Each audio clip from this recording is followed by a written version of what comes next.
This is Generation Stadia, giving you that daily dose of everything and anything Stadia related, and today we'll be reviewing Gylt, a single-player stealth horror game by Tequila Works that just so happens to be the first Stadia exclusive. But does it do enough to stand out within the horror genre?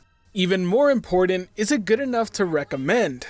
Well, before we begin, I want to make it very clear that I will try and keep spoilers to an absolute minimum. All the gameplay you're seeing happens within the first hour of the game, or was previously shown in an official game trailer. The developers have stated again and again that they want this game to be experienced firsthand, so I'll do my best to respect those wishes.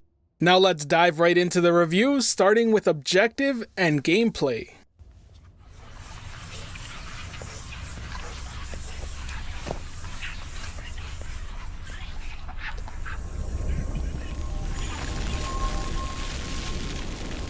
Gylt is a stealth-based horror game that has you exploring multiple areas within a nightmarish world that is inhabited by these creepy and twisted creatures. In the game, your primary objective revolves around your missing cousin Emily, who has vanished without a trace, and you're tasked with finding her and bringing her back to safety. While Gylt is a primarily stealth-based game, it doesn't leave you completely defenseless. Near the start of the game, you'll find a flashlight that can be used to attack, take down, or distract your enemies to gain an advantage.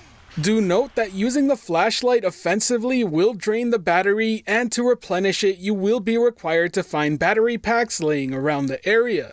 Now, aside from the flashlight, you'll also come across different tools to help fend off the horde of monsters wandering around. For example, the soda can, which can be picked up at any vending machine and be tossed to distract the monster's attention upon impact. Or the inhalers that are lying around and scattered across every area, which can be used to recover some of the damage taken. So other than these stealth mechanics, there are also collectibles to be found that tell more about the backstory of what's happening in this twisted town, boss fights to be had, and some puzzle elements for you to solve throughout your journey. An example of a puzzle mechanic introduced early on in the game revolves around fixing a panel by rotating nodes to carry electricity from start to finish. Now, from my time with the game, I will admit that it does seem to be designed to be playable by both older and younger audiences, and we'll talk more about this later in the review. The aim assist in this game also happens to be quite strong when attacking monsters and helps a lot in those frantic moments where you're spotted and need to defend yourself in a quick reaction. Nothing about the game is particularly hard, and from start to finish, it was about a 5 to 6 hour playthrough, which could certainly be expanded if I tried to get all the collectibles that there are to be found. Now, the last thing I want to mention before moving on is that the game is fully playable on both controller and mouse and keyboard. Next up, let's talk visuals and audio. How do I get up there?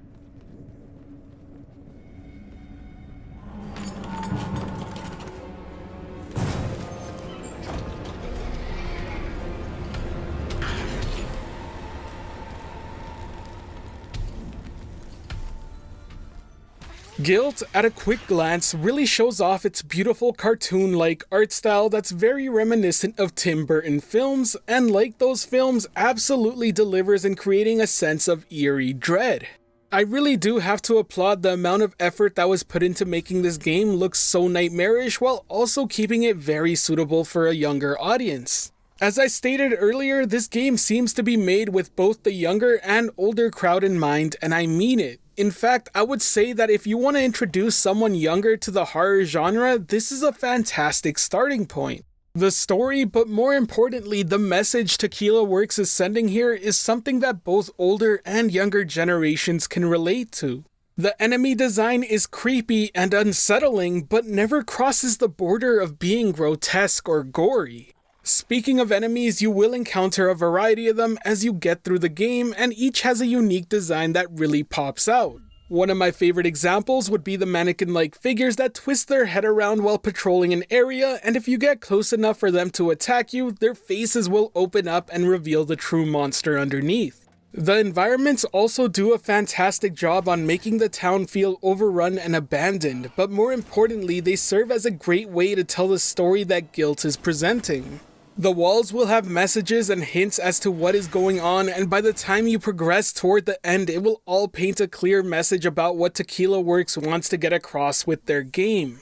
Outside of the visual presentation doing a great job at delivering a creepy atmosphere, the audio presentation does just the same. A great standout moment is when you get too close to the enemies and you hear them speak directly to you despite not seeing you. The music also fits the overall theme fantastically, and I highly recommend checking it out. I've included a link to one of the tracks, Sally's Lullaby, in the description below so you can get a sense of the atmosphere it builds. Now, when you combine all these elements together, the game makes you feel as if you're constantly being watched, and for a horror game, that's a fantastic feeling to produce.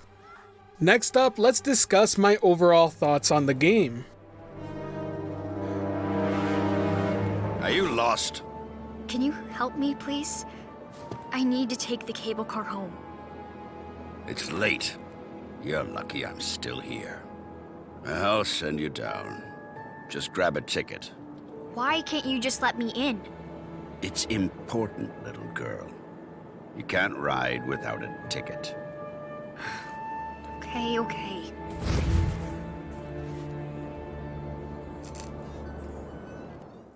Gylt is a title that manages to do a lot of things right and is honestly an enjoyable game to play through, but it's not perfect by any means. From the perspective of someone who plays quite a lot of games, it simply isn't challenging enough. Now, I enjoyed unwrapping the mystery and seeing the world and its story unfold, but there was certainly a lack of gratification from being challenged and overcoming a tough obstacle. Aside from that, for being the premier Stadia exclusive launch title, I can't help but feel the game didn't really manage to showcase anything that makes Stadia more compelling than any other platform out there. What it does lack though, it makes up for in other ways. Sure, it may not be appealing to the core gamer from a challenge perspective, but I don't think it was ever meant to. Gylt is the type of game with a message to get across, and its goal is to send that message to as many people as possible by making the experience both accessible and engaging by drawing you into its world and solving a mystery. At no point in time did I feel bored advancing through the game, and it also does a great job at pacing the experience by consistently adding new enemies and obstacles for you to overcome as you get through the game.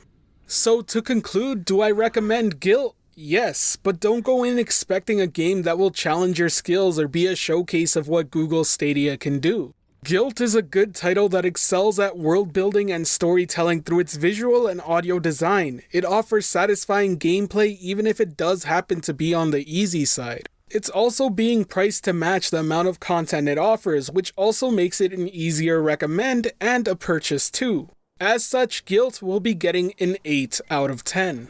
Now, if you enjoyed the video, be sure to hit that like button as it really does help the channel out, and if you're wanting more content like this, be sure to subscribe and hit that notification bell as well. Thanks for watching the video. If you haven't already, be sure to join our community Discord, it'll be in the description link below, and if you want to read this review, be sure to check out GenerationStadia.com. Anyways, this has been Generation Stadia, giving you that daily dose of everything and anything Stadia related. The Gen S community is over 2,600 strong and growing by the day, and until next time, I'll catch you in the clouds.